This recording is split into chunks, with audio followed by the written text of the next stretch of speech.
Hey friends, this is Dolynny TV. Thanks for being aboard here today. Appreciate you hanging out as we get talking some Connor McDavid contract drama as we set up obviously what's been a quiet period here over the past few months regarding McDavid and his contract. There's some recent developments for his wife Lauren McDavid with business downtown Edmonton. Things were looking pretty rosy here for Connor to be re-signing in Edmonton as soon as possible, especially following Leon Draisaitl signing in Edmonton long-term here back in the summer. Well, stay tuned. An NHL insider thinking maybe it is not as guaranteed as one might think. And we've got a little bit of a thought exercise to do on that. But before we get there, if you are new to the channel, consider hitting that subscribe button, sticking around. The Oilers season far from over, and it is just honestly at this point of this season just getting underway. You saw that playoff battle last night between the Oilers and the LA Kings, and oh my goodness, if that is a tease of what's to come in mid-April, we're all in. I don't even have to assume where you're at. I just know where you're at, and that's what we've got going on. So let's quickly get to graphics from the last video apparently.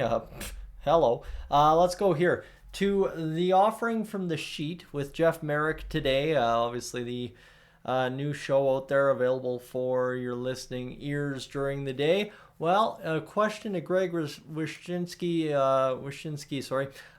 who is obviously a regular guest on Jeff Merrick's show now.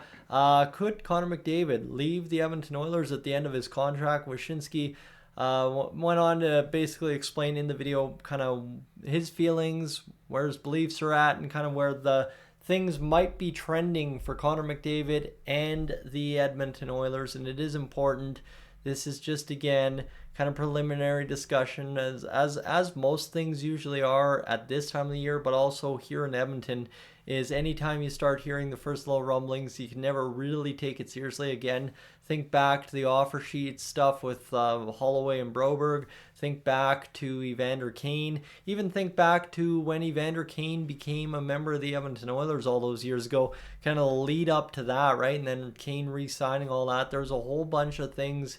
Right, the Leon Draisaitl stuff. How many times were we telling it's done deal? No, there's a snag. Blah blah blah blah blah. It's going to take a day, and then all of a sudden, you know, the unfortunate tragedy with Johnny Gaudreau and Matthew Gaudreau there kind of strikes, and it even further delayed the proceedings with Leon Draisaitl, rightfully so. But you get where I'm going. It's definitely never a dull moment in Edmonton. Never believe the first thing you hear, and only believe pretty much the final thing you hear, and that's where I'll go with that today if you're asking for my opinion on this evening. So the number one key here, and this is a graphic that I desperately need to get up for you right here right now, is Wyshynski still believes Connor will re-sign with the Oilers, but also believes that it's not guaranteed, isn't guaranteed. Whatever I wrote there, you understand English better than me probably, so you get where I'm going with that. It's kind of one of those things for the Oilers. Is I think we've made it very clear that we want Connor back. We've made it very clear that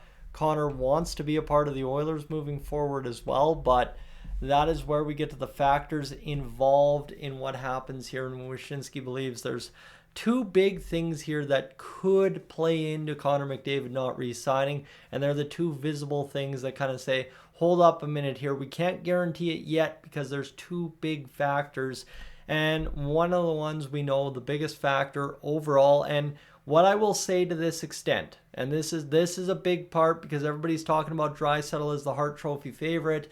Everybody's talking about Draisaitl maybe getting some nominations for the Selke, that kind of thing. Is you see how dug in Leon Draisaitl is on winning here in Edmonton, specifically this year, but specifically long-term as well. Is we are seeing a Leon Draisaitl this season in Edmonton we've never seen before in Edmonton, and I can honestly say that. Some of the plays he's making defensively, yes, he's made some of them before, but some of them are just, where did this guy learn to do that overnight? And it just seems to be popping up more and more every single game. So what I will tell you again is, I mean, it's not a question of how committed Connor McDavid is, but I think it's just very much so his team needs to be a team around him as well. It can't be Connor solely willing the Oilers as far as they can go.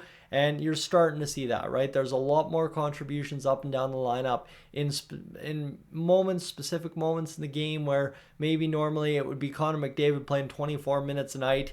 I think Chris Knoblauch's done a good job kind of balancing that out. But also, we aren't waiting as long into a game for a guy to show up and be the hero. If we're going to win a hockey game and we're going to win it late, we're not waiting to tie it and win it in the last minute. We're, tying it like the other game against Chicago sometime midway through the period and then winning it late. There's a little bit more to the Oilers in this edition, in last year's edition, than there has been in the past. And that's where I think when you talk about how the Oilers fare in the playoffs the next few years, a couple disappointments could be a big problem. But I think there's a lot of other players on the roster that are toeing the line with McDavid, following kind of his outburst there in the playoffs last year that we all got to see in the Amazon Prime documentary. And just kind of really not looking to Connor to do it all, but leading themselves by example. So that's a big part of that point, I would say.